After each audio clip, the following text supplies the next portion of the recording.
ኢቢኤስ ውስጥ የተሰገሰገ የጥፋት ኃይል በወረዳ አስተዳደር የመሸገ የጽንፈኛው ተላላኪና ራሷ ብርቱካን ተባብረው ሐሰተኛውን የብርቱካን ማንነት ፈጥረውታል። ፊልም ነበር ለማለት ሌላ ፊልም የሰራውን ብልጽግናን አንተስ የሰራው ፊልም ላለመሆኑ ምን ማስረጃ አለ? ካሜራ ደግነህ ጠመንጃ ሰራዊት አሰልፈህ ደግሞም አስረህ እንዲናገሩ ያደረካቸው ሰዎች ምን እንዲሉ ይጠበቃል?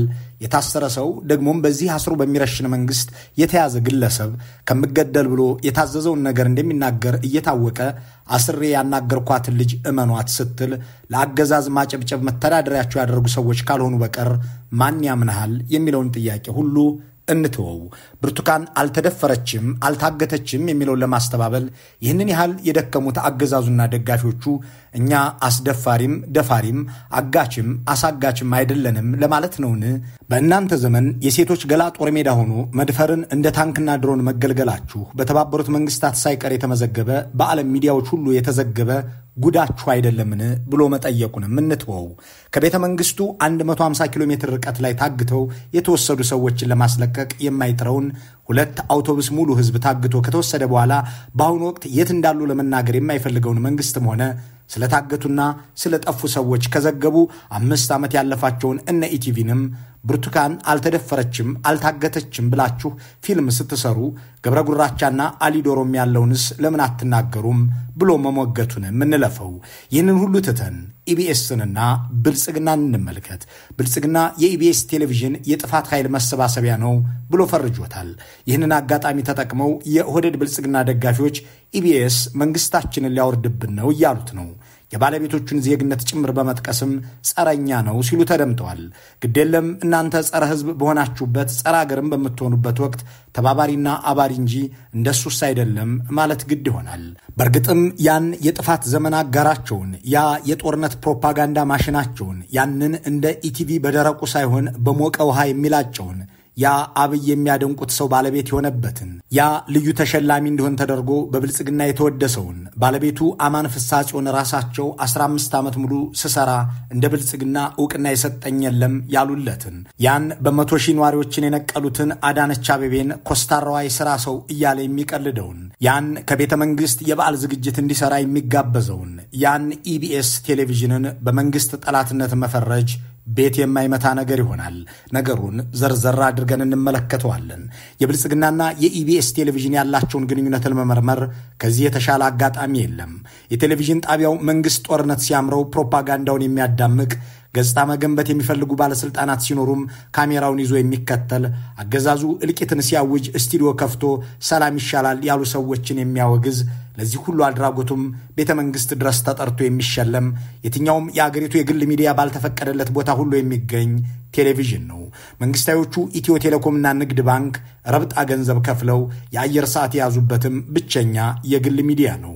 ጠቅላይ ሚኒስትር አብይ 2 ጊዜ በተለያዩ ሁኔታዎች ለአንድ ሚዲያ ብቻ ቃለ ምልልስ የሰጡት ለኢቲቪም ለፋናም ወይም ለሌላ መንግስታዊ ሚዲያ አይደለም፣ ለኢቢኤስ ነው።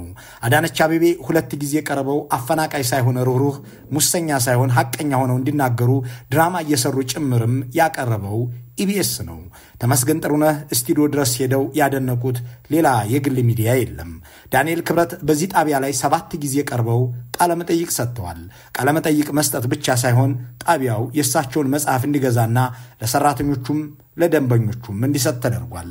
ተቃዋሚዎች ታስረውና ተገድለው አገርም ጦርነት ውስጥ ሆና የሚካሄድ ምርጫ አይባልም እየተባለ በሚነገርበት ወቅት ብርቱካን ሚደቅሳ ቀርበው ታይቶ የማይታወቅ ምርጫ እያደረግን ነው የሚል ሽንገላ ያቀረቡት በዚሁ ቴሌቪዥን ነው።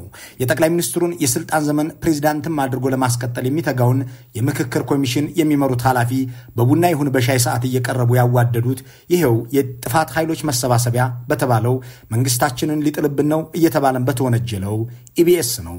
ዲና ሙፍቲ ጦርነትና ዲፕሎማሲን 1 ሰዓት ወስደው ቁጭ ብለው የተነተኑት ስለሺ በቀለ የህዳሴ ግድብን 1300 ሜጋዋት እንዲቀንስ ያደረገውን መንግስታዊ ትዕዛዝ ካስፈጸሙ በኋላ ምንም እንዳልተፈጠረ ቁጭ ብለው የተረኩት የመዝናኛ ፕሮግራም በሚል በቀረቡ ዝግጅቶች በዚሁ ጸረኛ ነው በተባለው ጣቢያ ላይ ነው። ይህ ሁሉ ለኢቢኤስ ብቻ የብልጽግና ሹማምንት የሰጡት ቃለ መጠይቅ ነው። ባጭሩ ኢቢኤስ ለስላሳው ኢቢሲ ወይም ብልጭልጩ ፋና ተብሎ ሊጠቀስ የሚችል የብልጽግና ሜካፕ ነው። የኖሮቹ መሸፈኛ፣ የወንጀለኞቹና የወንጀሎቹ መደበቂያ ሜካፕ። ነገሩን በዝርዝር እንመለከተዋለን።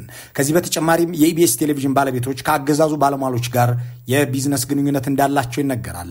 ከነዚህም ውስጥ ንብረትነቱ የጠቅላይ ሚኒስትር አብይ በሆነው ኦቪድ ሪል ስቴት ውስጥ ያላቸው ድርሻ ይጠቀሳል። እናም ኦቪድና ኢቢኤስ ምንና ምን ናቸው የሚለውን እናነሳለን። በሚያዝያ 2014 ላይ በቤተ መንግስት በተካሄደ አንድ የሚዲያ ባለንብረቶችና ጋዜጠኞች መድረክ ላይ ጠቅላይ ሚኒስትር አብይ ስለ ኢቢኤስ የተናገሩት ደግሞ የአገዛዙንና የቴሌቪዥን ጣቢያውን ግንኙነት ጥንቅቅ አድርጎ ይነግረናል። ወደ ዝርዝሩ እንግባ። ኑሯችሁ ሸዋሮ ቤት ነበር አይደል? አሁን ከጦርነቱ ጋር በተገናኘ ያጋጠማችሁ ነገር እጅግ በጣም የሚያሳዝን ነው። ስንት ዓመትሽ ነው? አሁን 14 ዓመቴ ነው። ምንድነው የተፈጠረው? እናንተ ቤተሰብ ላይ ያጋጠማችሁ ነገር ምንድነው? እንደተሸነፉ ስለሚያውቁ ያኔ ነው በ17 ነው እንደዚህ ሴቶችን መውሰድ ምናምን የጀመሩት። እንደሚመጡ አቅ ነበር። ተመልሰው እንደሚመጡ አቃሉ። ምክንያቱም ሴት ወይም ልጅ ካዩ በጊዜ ሰላማዊ ሰው መስለው ያዩና አጥንተው ምናምን ነው የሚመጡት ለሊት አካባቢ። ይህም በኢቢኤስ ቴሌቪዥን የተላለፈ ነው። ሴቶቹ ከሸዋሮቢት ይምጡ ከጨፋሮቢት ከጎጃም በረንዳ ይጠሩ ከቦምብ ተራ እውነቱ ባይታወቅም በወቅቱ የቀረቡት ግን እንዲህ ተሸፋፍነው ተደፍረናል ለማለት ነው። በትግራይ ሰዎች ተደፈርን ብለው ተሸፋፍነው የቀረቡት እነዚህ ሰዎች ሴት መሆናቸው በድምጻቸው ከመለየት ውጪ ምንም ማረጋገጫ አልቀረበም። ሆኖም ኢቢኤስ ይህንን ፕሮግራም እንዲህ አድርጎ ሲያቀርብ ኢቢሲ ውሸት ነው ብሎ ማስተባበያ ዶክመንተሪ አልሰራም። የብርቱካን ተመስገን ታሪክ መንግስትንና ህዝብን ያጣላል ብሎ የተቆጣው የአገዛዙ መንጋም ያኔ ያለምንም ማረጋገጫ እንዲህ ያለ ነገር ሲሰራ በአማራና በትግራይ ህዝቦች መካከል መቃቃር ለመፍጠር የታለመ ሴራ አካል ነው፣ የብልጽግናን ስልጣን ለማዳን የአማራ ህዝብ እንዲነሳሳ ለማድረግ ነው ብሎ ሊናገር አልቻለም። ዛሬ ህዝብና መንግስትን ለማቃቃር ተብሎ እንዲህ ከተደረገ ያኔስ ህዝብና ህዝብን ለማቃቃር ነውና ማስረጃ ይቅረብ ለምን አልተባለም ብሎ መጠየቅ ሞኝነት ይሆናል። የሆነው ሆኖ ኢቢኤስ እንዲህ ባለ መልኩ የመዝናኛ መልክ እየሰጠ የአገዛዙን የፕሮፓጋንዳ ተግባራት ሲያዳምቅ ጦርነቶቹንም ሲያዋውብ የሚውል ለመሆኑ ይህ እጅግ ያነሰው ማሳያ ነው። በዚያ የጦርነትና የመተላለቅ ዘመን ሰዎች ወደ ቀልባቸው እንዲመለሱ መገዳደልም አብቅቶ ሰላም እድል እንዲሰጠው የሚጠይቁ ድምጾችን አሳደው ከሚያወግዙ የግል ጣቢያዎች መካከል ኢቢኤስ ዋናው ነበር። እንዲያም ሆኖ እንደ ኢቲቪ ደረቅ እንደ ፋናም ሆምጣጣ ያደርገውም ብዙ የሳቅ ሁካታ እየጨመረ ወይም እያስለቀሰ ያቀርበዋል። አሁንም ጥቂት ማሳያዎችን ፍለጋ የኢቢኤስ ላይብረሪ እንበርብር። በዚያ የመተላለቅ ዘመን ድምፃዊ ታሪኩ ጋንጋሲ ዲሽታጊና ጠመንጃ ጥለን እርጥብ ሳር እናንሳ ድንጋይ ተሸክመን ሰላም ለማምጣት እንሞክር ብሎ በአደባባይ ደፈረ። ብልጽግናዎች ግን አበዱ። የወደድ ብልጽግናን ስልጣን ለማዳን ክትክታ ዱላ ያነሳ ሁሉ ታሪኩ ይገደልልን አለ። ከዚያም የኢቢኤስ ካሜራና አስተናጋጆች ፊት ቀርቦ ይቅርታ በል ተብሎ ተዋከበ። ሰላም ይሁን በማለቱ ለምን እንግደል አላልክም ብለው አስለቀሱት። 5 ጥይት ተኩሼ አንድ ሰው መግደል ያቅተኝም ያለው አትሌት ኃይሌ ገብረስላሴም ቀርቦ ዲሽታጊና ጠፍቷል ብሎ ወነጀለው። ከሰው ጋር መኖር ያስፈልገኛል። ሰው ስለሆንኩ ሰው አዝኖብኝ ደግሞ መኖር የኔ ትርጉም የለውም። ስለዚህ ለኢትዮጵያ ሰላም ነው የሚመኘው።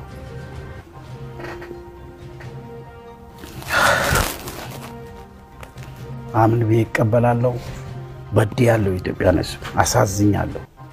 እግዚአብሔርና እነሱ ይቅር ይበሉ። እንግዲህ ዲሽታጊና እዛ መድረኩ ላይ ነው ማይቻለሁ። ኦፍ ኮርስ ዲሽታጊና ጥፋቱ ለኔ አንድ ጥፋት አለው። ኦፍ ኮርስ እሱ የዘፈነው ዘፈን የሰላም ዘፈን ነው፣ የፍቅር ዘፈን ነው፣ አብሮ የመኖር ዘፈን ነው። ግን ያ ስፒች እዛ ቦታ መሆን የሌለበት አሁን እቺ ሀገር ወደ ተንሰዋ እየሄደች ነው።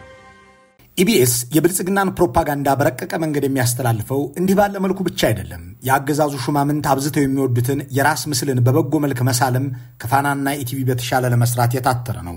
በአሁኑ ወቅት በአብዛኛው የአገሪቱ ህዝብ በከተማም ሆነ በገጠር የብልጽግና ሹማምንት የሚታወቁት ጦረኛ፣ ገዳይ፣ አፈናቃይ፣ ሴት ደፋሪ፣ ዘራፊና ጨካኝ ተደርገው ነው። ኢቢኤስ ግን እነዚህን ሹማምንት አቅርቦ የማያስቅ ቀልድ እያስነገረ የሚጫወቱ ለሰው ቅርብና ቀላል ስራና አገር ወዳድ አድርጎ ያቀርባቸዋል። ወንጀላቸውንና በደላቸውን የሚያውቁት ገዢዎች የጠላታቸውን መብዛት የማይዘነጉት ባለጊዜዎች በብዙ አጀብና ሰራዊት ተከበው እንደሚንቀሳቀሱ እየታወቀ በድንገት ወክ ሲያደርጉ መንገድ ላይ የሚገኙ አድርጎም ያቀርባቸዋል። በጣቢያው ላይ ከአንድም 2 ጊዜ የቀረቡት ከንቲባው አዳነች አቤቤ እዚህ ጋር ምሳሌ ናቸው። ወይኔ ጉድ ማን እንዳገኘው ተመልከት ለራስ ከንቲባ እንዴት ነው እንደምን አላችሁ እንዴ ልቤ ራስ ደረገጥ አልጠበቅኩ ደህና ነው ደህና ስላገኘሁት በጣም ደስ ብሎኛል እኔም ደስ ብሎኛል በዚህ ሰዓት ተሰማኛለሁ ብዬ አላሰብኩም እናንተም በዚህ ሰዓት መጥታችሁ እንደየጎበኛችሁ ያያችሁ ያደነቃችሁ ደስ ይላል ወይ በጣም ያቆታልኛም ፕሮግራም ያዩኛል እኔ በሚገባ አዳነች አበቤ የአዲስ አበባ ድሃዎችን ነቅለው የከተማዋን ነዋሪዎች በታትነው ማህበራዊና ኢኮኖሚያዊ ምስቅልቅል የፈጠሩ ከንቲባ መሆናቸውን የሚያውቅ ህዝብ በእኒህ ከንቲባ ትዕዛዝ የታሰረና ቤት ንብረቱን ያጣም ነዋሪ ራሱን እንዲጠራጠር በሚያደርግ መልኩ ለህዝብ የሚጠቅም ስራ ሌሊትም ቀንም ተግተው የሚሰሩ መሆናቸውን ለማሳየት እንዲህ ያለ ድራማ እየሰራ ይኖረው ኢቢኤስ ነው። እንኳን መንገደኛ ባለጉዳይ የማያገኛቸውን ከንቲባ በድንገት የሚገኙ በአዲስ አበባ ጎዳናዎችም ላይ ከወዲህ ወዲያ ያያሉ የሚያድሩ አድርጎ ገጽታ ለመገንባት የተጋው ኢቢኤስ ብቻ በዚህ አላበቃም። ስቱዲዮ ድረስ ወስዶ ለዚያውን በምርጫ ቅስቀሳ ሰሞን በመዝናኛ ስም አቅርቦ የሳቸውን መልካም ገጽታ ለማጎላመስ ተግቷል። ከንቲባዋ እንዲህ ባለ መልኩ ሁለት ጊዜ በብቸኝነት የቀረቡበት ሌላ የግል ሚዲያ ይቅርና የመንግስትም የለም። በጣም ኮሳተራል ምናልባት አንዳንድ እንደዛ ሲሉኝ እሰማለሁ አንተ ብቻ አይደለም እሺ እንደዛ ሲሉኝ እሰማለሁ እቤቴ ሆነ ከስራ ውጪ ባሉ ቦታዎች እንደማንኛውም ሰው እጫወታለሁ እስቃለሁ ቀልድ እወዳለሁ ደስ ይለኛል ምንም የተለየ ነገር የለም ስራ ቦታ ላይ ግን ስራ ነው በቃ የሴፉ ፕሮግራም እንግዲህ የታወቀ ነው ኃይለኛ ኦዲየንስ ነው ያለው በጣም ሰፊ የሆነ ኦዲየንስ ነው ያለው ኢቢኤስ ቴሌቪዥን ዋና የኦህዴድ ብልጽግና የፕሮፓጋንዳ ልሳንና የአገዛዙ ሜካፕ ነው የሚያስብለው በዚህ ጣቢያ ላይ የቀረቡት ባለስልጣናት የኦህዴድ ሹሞችና ምክትሎቻቸው የአማራ ብልጽግናዎች ብቻ ስለሆኑ አይደለም። ጣቢያው እንደ ኢቲቪና ፋና ከመንግስት በይፋ በጀት የሚመደብለት ባይሆንም የሚሰራው ግን ከእነዚያ የመንግስት ፕሮፓጋንዳ ልሳናት በላይ ስለሆነም ብቻም አይደለም። ህዝብ ሲፈናቀል በርስ በርስ ጦርነት ሲያልቅ አገር በውጭ ወራሪዎች ሲያዝ አገዛዙ ይሁነኝ ብሎ አገርን ሲበድል አንዲት ዘገባ ላለመስራት የሚጠነቀቅም ነው። ከዚያ ይልቅ ጠቅላይ ሚኒስትሩ ትምህርት የማያስፈልግ መሆኑን እንዲሰብኩ እሳቸው ምጡቅ ዲፕሎማት በመሆናቸው ምክንያት አረቦችንና እስራኤሎችን ለማስታረቅ እንደሚሰሩ ወዘተ እንዲናገሩ ካሜራና ባለሙያ ያሰማራል። ጠቅላይ ሚኒስትር አብይ እንኳን በግል ሚዲያ በራሳቸው የብልጽግና ሚዲያዎችም ከአንድ ጊዜ በላይ ኤክስክሉሲቭ ቃለ መጠይቅ ሰጥተው ያውቁም። በኢቢኤስ ግን ሁለት ጊዜ ተከስተዋል። ጠቅላይ ሚኒስትሩ በኢቢኤስ የሚቀርቡት እንደ ቴክኖሎጂ አዋቂ ሳይንቲስት፣ እንደ ዲፕሎማሲ ኤክስፐርት፣ ለሀገር አሳቢ ወታደር ሆነው ነው። በየተራ እናስታውሳቸው። ከዚህኛው እንጀምር። ስልክ የፈጠረው ቢል የት ትምህርት ቤት ተምሮ የፈጠረው ማን ያስተማረው? ስልክ ለመፍጠር እንዲህ አድርጎ ያስተማረው ማን ነው? አንስታይን ኢዝ ኢኳል ቱ ኤምሲ ስኩዌር ያለው በትምህርት ቤት ስላገኘው ነው? ታውቃለህ ደደብ ነው ልጅሽ እንደተባለ ወይ ደግሞ ቢል ጌት በኮምፒውተር ፒኤችዲ ስላለው ነው ማይክሮሶፍት የፈጠረው? ወይ ስቲቭ አፕል ነው የፈጠረው? ድሮፕ አውት አይደለም? አሊባባ ድሮፕ አውት አይደለም? ማን ነው ግራጁዌት አድርጎ ዲስራፕቲቭ የሆነ ነገር አሁን ላይ ያመጣው ብለህ ስታስብ ኦልሞስት የለም። አብዛኛው ኮሌጅ ድሮፕ አውት ነው ይሄንን ተአምር የሰራው አብዛኛው ሰው። እና በትምህርት አንድ መምህር ነግሮህ በሱ የምትፈጥር ከሆነ መምህር ለምን ነገር አይፈጥርም? እንደራሱ እንዲህ ብለው ያጣጣሉት ትምህርት ዛሬ በአገሪቱ ውስጥ የለም በሚባል ደረጃ ሆኗል። ሃይስኩሎች የጦር ካምፕ ሆነዋል። ዩኒቨርሲቲዎች እያዛጉ ነው። የዩኒቨርሲቲ ፕሮፌሰሮች የቀን ስራ ወደ መስራት ገብተዋል። እንደ ኢቢኤስ ያሉ ቴሌቪዥኖች የአገሪቱን ጠቅላይ ሚኒስትር አቅርበው እንዲህ ባለ መልኩ መማር ምን ያደርጋል በማለት ሁሉም እንደሳቸው 7ኛ ክፍል ላይ እንዲቆም የሚያደርገውን ፖሊሲ ያዋድዱ ነበር። ከዚህ በተጨማሪም ለአሜሪካ ሰልላለሁ ለአሜሪካ መሞታለሁ ብለው የተናገሩትንና ግብጽ ድረስ ሄደው እናንተን በፍጹም አልጎዳም እያሉ ምለው በአገር ብሔራዊ ጥቅምና ደህንነት ላይ ለትውልድ የሚተርፍ መከራ ያሳቀፉት ጠቅላይ ሚኒስትር ኢቢኤስን ግን ሀገር ወዳድ ወታደር፣ አስታራቂ ዲፕሎማት፣ ለህዝብ አዛኝ መሪ አድርጎ ያቀርባቸው ነበር። የጠቅላይ ሚኒስትርነትን እንደማገልገል ነው ማለት የተለየ ብዙ ግምት አልሰጠውም። ልጆቼ ገናን ከኔ ጋር ማሳለፍ ይፈልጋሉ። ቅድም እንዳየኸው ደግሞ የጎዳና ተዳዳሪዎችም ከኔ ጋር ማሳለፍ ይፈልጋሉ። እኔ ልጆቼ ብቻ አይደለም ቢሮ እስካለው ድረስ ሁሉ ጊዜ እንደ ልጆቼ ብዬ ማስቀመጥ አልችልም። እዚህ ግቢ የባለቤቴ ሚና ከፍተኛ ነው። የአገዛዙና የኢቢኤስ ግንኙነት የረቀቀ ደግሞም ልብ ያልተባለ ነው። ይህንን ሁሉ ለብልጽግናዎች ያደረገው ኢቢኤስ እሱስ በምላሹ ምን አገኘ የሚለውን ከመመልከታችን በፊት አሁንም ሌሎች አስረጆችን እናምጣ። በ2013 ዓ.ም ብልጽግና አብዛኞቹን ተቃዋሚዎቹን ያሰረበት፣ ጥቂቶቹንም የገደለበት፣ እንደገናም አገሪቱ ውስጥ የዓለም ብቻ ሳይሆን የክፍለ ዘመኑን ውድ ጦርነት የሚያካሄድበት ወቅት ነበር። በዚያን ወቅት ከአብንና ኢዜማ ጋር ሆኖ በብርቱካን ሚደቅሳ አሳላፊነት የደገሰውን የምርጫ ውሎ ይዞ ቀረበ። ሆኖም ዓለም አቀፍ መገናኛ ብዙሃን የዲሞክራሲ ተቋማትና የሰለጠነው ዓለም መንግስታት የብልጽግናውን የምርጫ ድግስ የአገርን ችግር የሚያባብስና የማይረባ መሆኑን የሚናገሩበት ነበር። በዚህ ወቅት ኢቢኤስ ዋናዋን አሳላፊና የብልጽግና ሹም ብርቱካን ሚደቅሳን በመዝናኛ ዝግጅት ላይ አቅርቦ ተወዳጅ የአገር ባለውለታና ታይቶ የማይታወቅ ምርጫን የደገሱ ባለሟል አድርጎ ለህዝብ አቀረባቸው። ኮሮጆ ራሱ ይለያል ሲባል ስለዚህ ነው። ኮሮጆ የለም ጌታዬ። ምንድነው? የምርጫ የድምጽ መስጫ ሳጥን ይታያል። አክቹአሊ ገርማል። አቶ ደመቀም ምክትል ጠቅላይ ሚኒስትሩ በቀደምታ ኮሮጆ ይላሉ። እንዴት አይነት ነገር ነው? ገሪስ ነው። ኮሮጆ የለም ሳጥን ሲነ ያለው ቆይ እናቃጥለዋለን። ዝም በል ጉድ ቢፋን አይደል አሉ ተከምሯል። ይህ ዛሬ የጽንፈኞች መከማቻ፣ የጥፋት ኃይሎች መሰባሰቢያ ወዘተ እየተባለ የተነገረለት ኢቢኤስ ቴሌቪዥን አገዛዙን እያገለገለ ያለው በዚህ መልኩ ነበር። የጫረተ ፕሮፓጋንዳውን የሸሸው ተመልካች ኢቲቪንና ፋናን መመልከት እንዳቆመ የገባው ብልጽግና አውራ ባለስልጣናቱንና ዋና የጥፋት አጀንዳውን በሳቅ ጨዋታ አጅቦ በለቅሶና ሐዘን አጅሎ የሚያቀርበው በዚሁ ጣቢያ ላይ ነው። ለዚያም ነው ተመስገን ጥሩነህ ቦታው ድረስ ሄደው ኢቢኤስ የምመለከተው ቴሌቪዥን ነው ብለው ለራሱ ለኢቢኤስ የተናገሩት። ኢቢኤስ ያው ከማያቸው ከምከታተላቸው እንደ ቤተሰብ ከምናያቸው ጣቢያዎች አንዱ ነው። ለምሳሌ እንተዋወቃለን ወይ ፕሮግራም አሁን ዝም ብሎ የባልና ሚስት ጉዳይ አይደለም። አቶ ተመስገን ጥሩነህ በዚህ ቴሌቪዥን ላይ ቀርበው የተናገሩት ከኢቢኤስ ፕሮግራሞች እንተዋወቃለን ወይ የሚለውን ፕሮግራም እንደሚወዱት ነው። እርሶ ከሚስቶ ጋር ብቻ ሳይሆን በምክትል ጠቅላይ ሚኒስትርነት ከሚመሩት ህዝብና መንግስቶ ጋር ሲተዋወቃሉ ወይ፣ የሚመሩትን አገርና ህዝብ ያውቁታል ወይ የሚሉትን ጥያቄዎች በጎንዮሽ አንስተን ወደ ዳንኤል ክብረት እንለፍ። ከዘመናችን ራስፑቲኖች ከአብይ ቄስ ሞገሲዎች ውስጥ ኢቢኤስን እንደ ዳንኤል ክብረት የተመላለሰበት የለም። በተለያዩ ፕሮግራሞች በቡናም በሻይም በቅዳሜም በሮብም ዝግጅቶች ቢያንስ 7 ጊዜ መቅረባቸውን ኢትዮ ፎረም ባደረገው መጠነኛ ዳሰሳ ተመልክቷል። ዳንኤል የቴሌቪዥን ጣቢያው ቤተኛ ከመሆናቸው ባሻገር መጽሐፋቸው በኢቢኤስ ተገዝቶ እንዲከፋፈልም ተደርጓል። እሳቸውም ከ2 ወራት በፊት ኢቢኤስ ስቱዲዮ ድረስ ሄደው ለዚህ ጣቢያ ያላቸውን ፍቅር ገልጸዋል። የአገዛዙን የጥፋት ተግባራት በማዋብ የሚያቀርበው የቴሌቪዥን ጣቢያ ለዚህ አገልግሎቱም ሽልማት ተበርክቶለታል። ይህም የሆነው በጠቅላይ ሚኒስትሩ ትዕዛዝ ነው። ባሳለፍነው ዓመት መጨረሻ የመንግስት ኮሚኒኬሽን ሚኒስቴር የፕሮፓጋንዳ ልሳናቱን ጦርነትና እልቂት የሚያውጅባቸውን ተቋማት አወዳድሮ ከዝንጀሮዎች መካከል ቆንጆ መርጦ ሊሸልም ድግስ ጣለ። የለገሰ ቱሉ ቢሮ ያተኮረው በዋናነት በመንግስት ይፋዊ በጀት በሚመሩት ላይ ነበር። እናም ኢቢኤስን ዘለለው። የኦህዴድ ብልጽግናዎች ግን ይህን በቀንም በማታም እየሄዱ የሚያወሩበት በጥፋታቸው ዘመንም ከጎናቸው የቆመ ቴሌቪዥን አለመካተቱ አልጣማቸውም። እናም ጠቅላይ ሚኒስትሩ ኢቢኤስ የመንግስት ሚዲያ ባይሆንም ልዩ ተሸላሚ ይደረግ ብለው ዝግጅቱ ሊካሄድ ጥቂት ሰዓታት ሲቀሩ ተካተተ። ከቴሌቪዥኑ ባለቤቶች አንዱ የሆኑት አቶ አማን ፍስሐ ጽዮንም በድግሱ ላይ ተገኝተው የመንግስት ባትሆንም መንግስትን አገልግልሃልና ልዩ ተሸላሚ ነህ በሚል የቀረበላቸውን ስጦታ ከጠቅላይ ሚኒስትሩ ተቀበሉ። እሳቸውም 15 ዓመት ሙሉ ስንሰራ እንዳሁን አልተከበርንም አሉና ለሸላሚዎቻቸው መወደሳቸውን አቀረቡ። ለ15 ዓመት ሙሉ ተክተን ስንሰራ ቆይተናል እና በዚህ 15 ዓመታችን ውስጥ አንድም ሪኮግኒሽን አግኝተን አናውቅም እና ለኛ እንደ ሚዲያ በጣም አበረታታች የሆነ ሪኮግኒሽን ነው። የቴሌቪዥን ጣቢያው ቤተመንግስቱ ወለል ብሎ የተከፈተለት፣ ባለስልጣናቱ ሄደው የሚጎበኙት ደግሞም የሚያደንቁት፣ እሱም ነውራቸውን እየኳለ የአገርን ህዝብ በእነሱ ሳቅ እያጀለ በማቅረቡ ያገኘው ዕውቅና ብቻ አልነበረም። ጎን ለጎን የሚያጋብሳቸው አያሌ ኢኮኖሚያዊ ጥቅሞችም አሉት።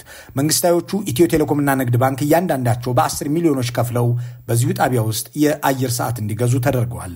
የእነዚህ ተቋማት ዝግጅት ባለቀን የጣቢያው ዜናዎች ከ26 ደቂቃ እንዳያልፍ ይደረጋል። ሁሉም በመንግስት ሚዲያ ላይ ማስታወቂያ ያስነገሩ የመንግስት ተቋማት ኢቢኤስም ላይ እንዲያስተላልፉ ይደረጋሉ። ንብረትነቱ የጠቅላይ ሚኒስትር አብይ እንደሆነ የሚነገርለትን ኦቪድ የተባለውን ድርጅት ማስታወቂያዎችም ያስተላልፋል። በዚህ ጉዳይ ላይ አስተያየቱን የተጠየቀ አንድ የቴሌቪዥን ጣቢያው ባልደረባ ኦቪድን በተመለከተ ሁሉንም እንቅስቃሴዎቹን ሽፋን እንሰጥ ዘንድ የሚያስገድደን የቢዝነስ ግንኙነት አለ ካለ በኋላ ባለቤቶቹ በዚህ ድርጅት ላይ ድርሻ ሳይገዙ እንዳልቀረ ይገምታል። በ2014 ዓ.ም ሚያዝያ ወር ላይ የአገሪቱን የግልና የመንግስት ሚዲያዎች በቤተ መንግስት የሰበሰቡት ጠቅላይ ሚኒስትር አብይ ከኢቢኤሱ ባለቤት አማን ፍሳጽዮን ጋር ጂም ቤት ውስጥ አብረው ይሰሩ እንደነበር ከጠቀሱ በኋላ ሁሉም የሚዲያ ባለቤቶች እንደ አማን ከመንግስት ጋር ተቀራርበው መስራት እንደሚገባቸው መክረው ኢቢኤስና አገዛዙ ያላቸውን ዝምድና በገደምዳሜም ቢሆን ገልጸዋል። ከኢቢኤስ ጋር የጥቅም ትስስር ያለው ብልጽግና አሁን የጽንፈኞች መጠራቀሚያ ከወንጀለኞችም ጋር የሚሰራ ወዘተ በሚል ተከሷል። የዚህ ምክንያት ምናልባት አገዛዙ ይህንንም ጣቢያ ልክ ሌሎቹን አጋሮቹን መርጦ እንደጣለው ተጠቅሞም እንደወረወረው ሁሉ ሊጥለው ሊሆን ይችላል። ወይም የቴሌቪዥን ጣቢያው ባለቤቶች በአገሪቱ ያላቸውን ሀብት ወደ ጥቂት የአገዛዙ ሰዎች ለማዛወር ተፈልጎ ሊሆን ይችላል። አሊያም የቴሌቪዥን ጣቢያውን የእኛና አድርገው ብለው የሚያስቡ ሰዎች ካሉ ይጠቀልሉት ዘንድ መንገድ ለመክፈት ይሆናል የሚለው መላምት አንዱ ነው።